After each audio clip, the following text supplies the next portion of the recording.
Shalom Uvracha Beshem Hashem Naaseh Venaslach. Nous sommes aujourd'hui le jeudi 25 du mois de juillet, le Yutet du mois de Tammuz. Shiur acheté par Esther Dina Shish Portish pour la Refoua Shlema rapide de Esther Dina Batsara pour la santé et la réussite et Mazal pour tous ses enfants Sarah et Raphaël. En hébreu on dit Raphaël, là c'est marqué Raphaël, ainsi que la protection de tous nos chayalim et libération de tous les otages, le shalom sur Israël et dans le monde entier. Bracha v'atzlacha, vous avez compris tout le monde, donc il n'y a plus rien à dire. Il faut acheter pour tout le mal d'Israël dans votre demande et surtout pour donc Esther Dina Batsara. Achlama meira be'ezrat Hashem par le mérite de notre étude d'aujourd'hui qui s'appelle le temps qui nous échappe. Le temps passe vite. On a fait pas mal de cours sur la dimension du temps, mais c'est vrai qu'en Israël, il y a quelque chose que tout le monde pourra constater, c'est combien le temps passe extrêmement vite. On peut le constater avec, c'est déjà Pessah, c'est déjà Rosh Hashanah, c'est déjà Sukkot, le temps file absolument de façon incroyable. Et la raison pour laquelle le temps file si vite en Israël, chose qu'on pourra très vite constater dès qu'on arrive dans ce pays, il y a des gens qui me disent qu'ils sont arrivés depuis 10 ans, et quand ils cherchent, ils disent non, il n'y a pas tellement longtemps, il y a quand même 10 ans qu'on est là. Et pourtant, c'est un pays où, comme la Gemara nous le dit dans Masechet Berachot, Bedaf E Amud Aleph, qui s'achète avec les souffrances. Donc en général, quand on souffre, le temps ne passe pas vite. Chaque seconde a son poids, chaque minute a sa valeur et chaque heure a son éternité. Et pourtant, en Israël, on a quelque chose de très particulier, c'est que le temps nous échappe particulièrement. Et c'est ce que je vous propose d'étudier brièvement, à travers une étude que j'avais menée à travers plusieurs livres et que j'aimerais partager avec vous dans ce shiur. En réalité, c'est que là où il y a de la vérité, il y a de l'éternité. Et là où il y a de l'éternité, ce n'est pas le temps qui comprend l'éternité, mais que c'est l'éternité qui englobe le temps. Ce qui fait que dans le monde de l'éternité, le temps n'existe pas. Et pourtant, c'est un temps qui existe malgré lui, mais sans fin. Qu'est-ce que l'éternité? Un monde où le temps n'a pas ni début ni de fin. Ça reste quand même un temps. Et ce temps-là est très particulier. Pourquoi? Parce que dans les trois temps qui existent, comme vous le savez, il y a ce qu'on appelle le passé, Haya, il y a ce qu'on appelle le présent, Ové, il y a ce qu'on appelle le futur, Iye.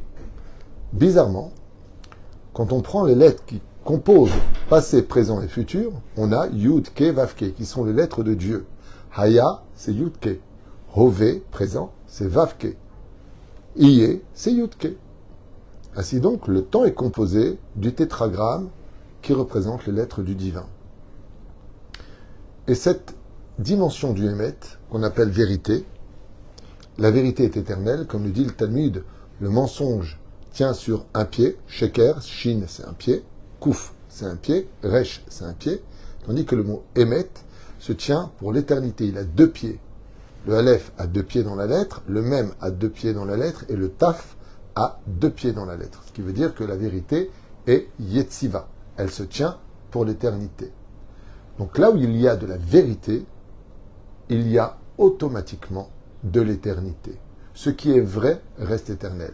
On aura beau jouer avec les fausses réalités fabriquées, elles n'exprimeront pas pour autant la vérité qui sortira tôt ou tard un jour.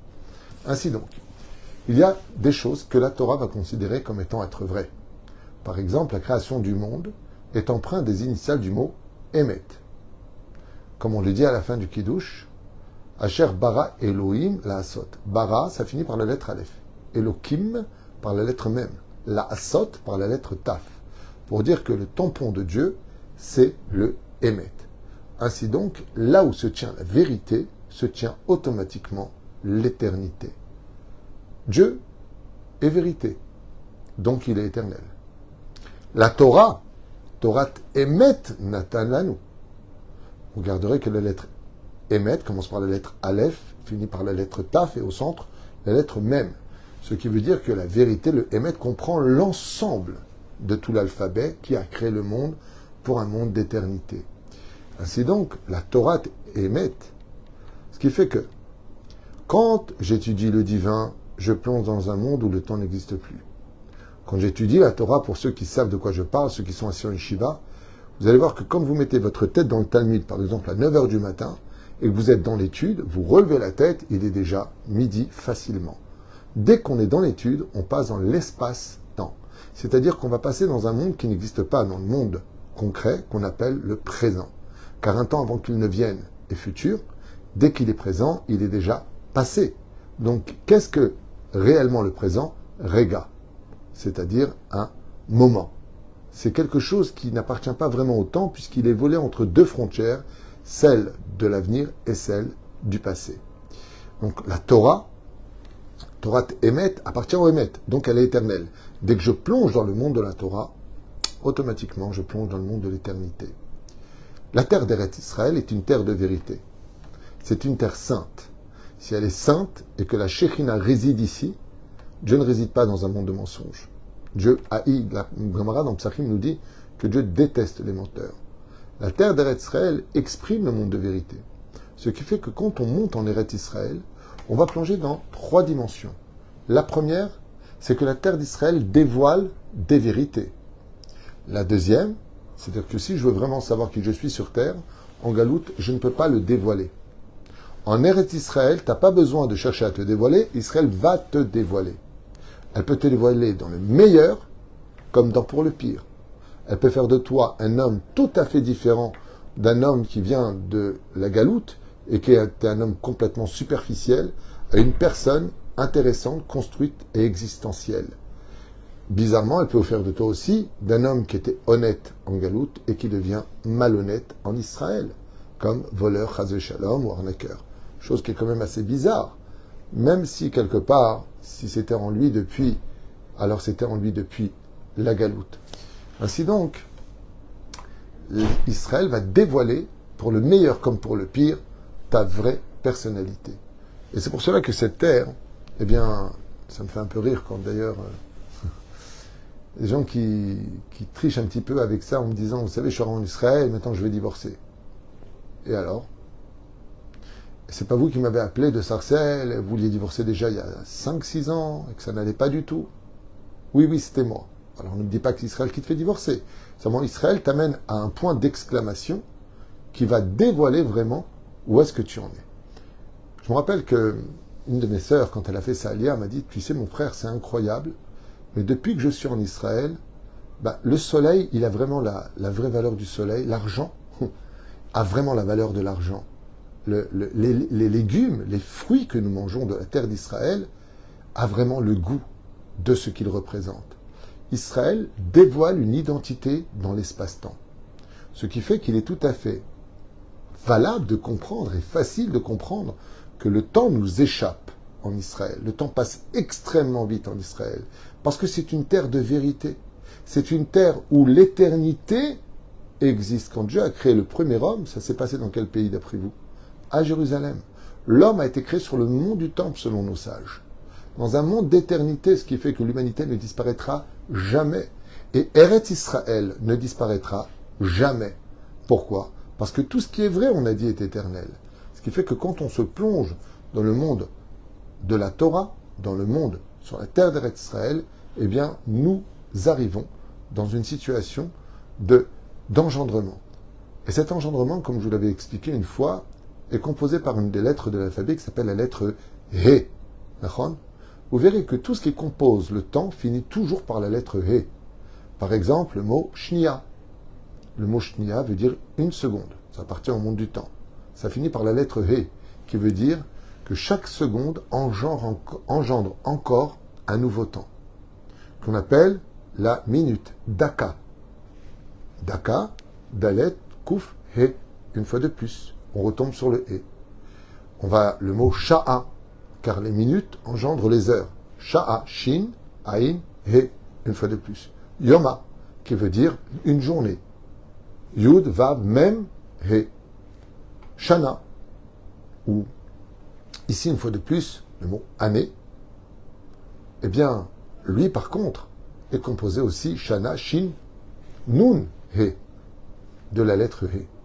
Il y a juste un qui n'est pas composé par la lettre He à sa fin. C'est le mot Chodesh. Pourquoi? Parce que sa racine à lui, c'est qu'il n'a pas besoin d'engendrer. Il est Mitradesh. Il se renouvelle de par lui-même. Donc lui n'a pas besoin de la lettre E. Ce qui est très curieux, c'est que dans cette situation du temps, vous allez voir que la gématria du mot Shnia, donc Shin, Nun, Yud, Ke, ça fait 365, qui correspond 365 comme le mot Shana, qui est composé de 365 jours. Pour expliquer que dans le temps du Emet, une seule seconde a la valeur de 365 jours, ou que 365 jours passent aussi vite qu'une seule seconde dans la vie d'une personne. Et c'est exactement ce qui est arrivé à Adam Arishon. Adam Arishon, à la Shalom, quand il a vu la vie du roi David, qu'il n'allait vivre que 3 heures, lui a donné 70 ans de sa vie. Pourquoi? Parce que les sages nous disent qu'il a vu qu'il allait vivre 1000 ans. 1000 ans, 1000 années, et c'est une éternité.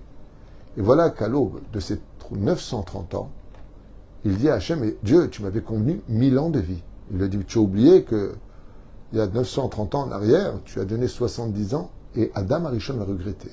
Il va regretter parce qu'il s'est rendu compte que le temps lui avait échappé et que le temps passait très très vite. Et qu'aujourd'hui on a 20 ans, demain on aura 60 ans, puis 80 ans, puis 100 ans, et on s'éteindra dans le temps. Même si de l'autre côté, si j'ai su attraper l'arbre de vie, l'arbre de la Torah, malgré le fait de mon absence physique, je resterai dans le temps de ceux qui continueront à vivre dans leur corps où ils n'oublieront pas de célébrer mon anniversaire de décès. La reine Bezrat Hashem, on va se rendre compte par exemple que le mot Shnia, 365, c'est aussi la gematria de Bracha ve'Hatzlacha. Combien de choses on peut ramasser en une seule seconde dans ce monde, positive, et d'acheter la Bracha, la bénédiction et la réussite. Combien de temps il faut pour mettre une Tzedaka? Une seconde. Tac. Bracha ve'Hatzlacha. Le mot Daka, 1 minute. Ça fait 109 en Gematria. C'est la Gematria du mot Avoda Tova. La Avod et Hashem, Ivdu et Hashem Simcha, Bou lefana virnana. Combien en 1 minute, composée de 60 secondes, je pourrais lire des mots d'un verset de Torah, où chaque mot prendrait la valeur d'un ange. C'est-à-dire de créer une énergie positive qui s'appelle Avoda Tova. Kama avad etem et Hashem elokechem. Combien vous avez travaillé pour l'Éternel votre Dieu? Le mot Sha'a, qui vient du mot heure en hébreu, c'est la gematria du mot Bou Cheshbon, comme on l'a lu la semaine d'avant à propos de la mort de Og Melech HaBashan. Il y a marqué Bou Cheshbon. Chazal nous disent, Mazé Bou Cheshbon, venez faire les comptes. C'est l'heure de la Hitbodedut. C'est-à-dire que chaque heure qui passe doit être pour nous comme une pseudo Yom Uledet pour faire le Cheshbon Nefesh d'une heure entière qui vient de passer. La Gemara dans Sanhedrin, il dit, pourquoi t'as qu'à 1 heure? Parce qu'un homme peut acheter son monde futur en 1 seconde, en 1 minute, mais aussi, Chazal nous rapporte dans Dok Marot, Yesh Mishekone Hayol Amaba Besha'a Achat. Il y a celui qui peut acheter son monde futur en 1 seule heure. Yom Hashem Bekoach, ou l'Hachem. Ça fait 56 en Gematria. Chodesh, ça fait 318. Premier mois de l'année. Nissan, Pesach, Gematria 318. Ou alors Bracha ve Amen, Be'ezrat Hashem. Là, on voit que ici, sur notre terre, sur la terre d'Eretz Israël, le temps, le soleil se lève, il se couche pour laisser apparaître la lune, et tout va à une très très grande vitesse, parce qu'on est dans un monde de vérité. Un juif qui vit en Israël est plongé dans un monde de vérité. Et étant donné qu'il est dans la vérité, le temps lui échappe, à la vitesse de l'éternité qui passe dans un conduit, dirigé par les secondes, les minutes, les heures, les mois et les années. Voilà pourquoi aujourd'hui en Eretz Israël, tellement de gens, encore tout à l'heure, la raison pour laquelle je vous fais ce cours maintenant, c'est parce que devant l'ascenseur, quelqu'un m'a dit, mais Rav Tutu, vous pouvez parler d'une chose qui me tracasse, pourquoi le temps passe si vite en Israël? Je lui dis, tu as raison, je vais en faire un cours, Bezrat Hashem, pour la Refoua Shlema, la Achlama Meira, Briut Etana, pour justement Esther Dina, Shishportish, Bezrat Hashem, Batsara, à qui on souhaite vraiment de prendre le temps de guérir pour les valeurs que la terre d'Eretz Israël nous libère, les vraies valeurs se découvrent en Israël, nous disent les Chachamim, ça c'est des versets que je reprends de nos livres, le vrai, ne se dévoile réellement que en Eretz Israël, pour le meilleur comme pour le moins bien, comme le dit Moshe Rabbeinu, Enina et Aretz Atova, montre-moi de grâce dans la paracha de Vaitranan, le bon de la terre d'Eretz Israël, et puis surtout la terre d'Eretz Israël va dévoiler aussi quelque chose de grand sur les 3 points qu'on avait cités, c'est un Neshama. Un Neshama, c'est un monde de vérité absolue qui est relié jusqu'au trône divin. Et quand on vient en Eretz Israël, l'une des principales raisons pour laquelle c'est une mitzvah de vivre sur notre terre, selon le Ramban, eh bien, c'est qu'on récupère sa Neshama. Et la Neshama qui vient du monde d'en haut, du monde de la vérité, elle appartient à un monde d'espace-temps. Et dès qu'on vient ici, on va dévoiler notre identité à travers une terre de vérité, dans une Torah de vérité, pour un Dieu de vérité, et dans un temps où chaque seconde, la vérité, c'est que le temps passe vite, et que c'est à nous de l'arrêter pour lui donner vie et éternité. Chaque jour qui passe peut être empreint d'un excellent souvenir si on sait lui donner le goût de la Torah, des mitzvot et des bonnes actions. Donner l'éternité au temps qui nous échappe, c'est le refaire vivre à travers la terre d'Eretz Israël. Et c'est pour ça que c'est un challenge très difficile. En France, on a le week-end. Ça manque beaucoup aux Européens quand ils font l'Aliyah en Eretz Israël.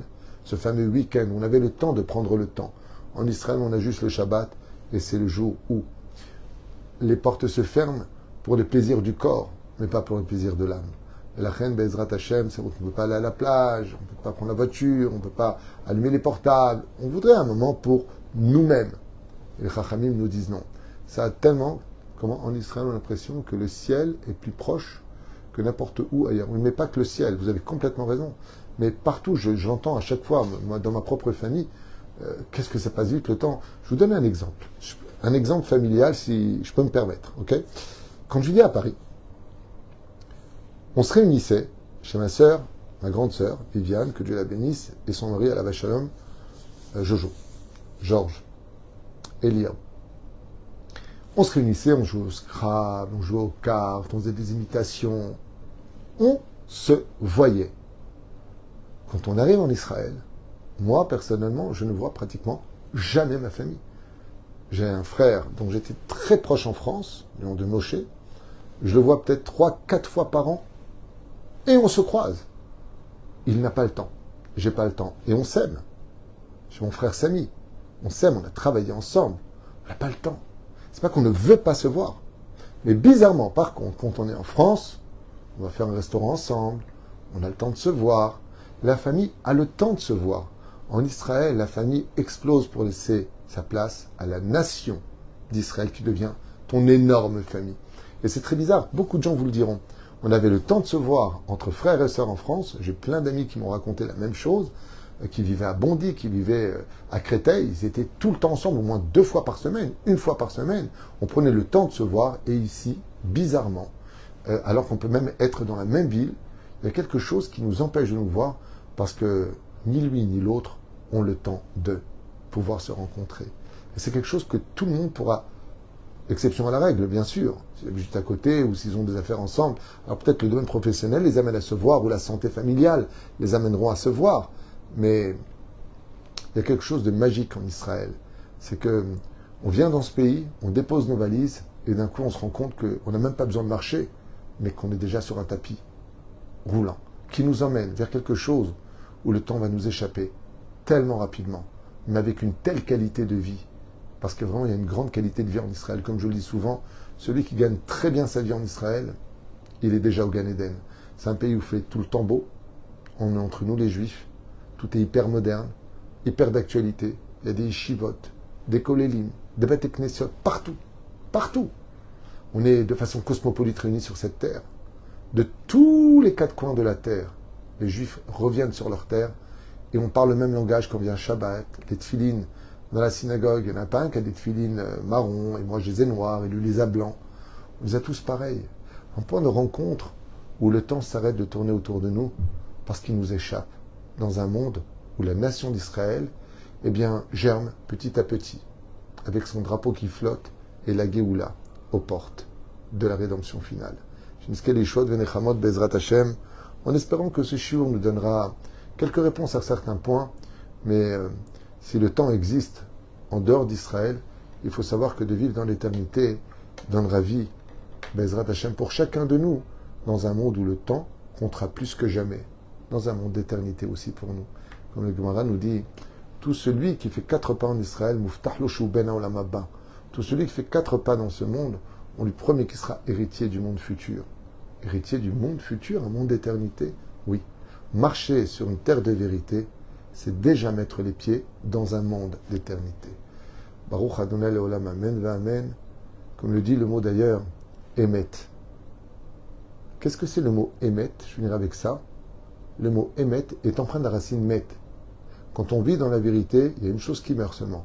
C'est que le temps qui était compté n'existe plus pour laisser sa place à l'espace-temps. Le monde de l'éternité. Kol Tuv Velitraot.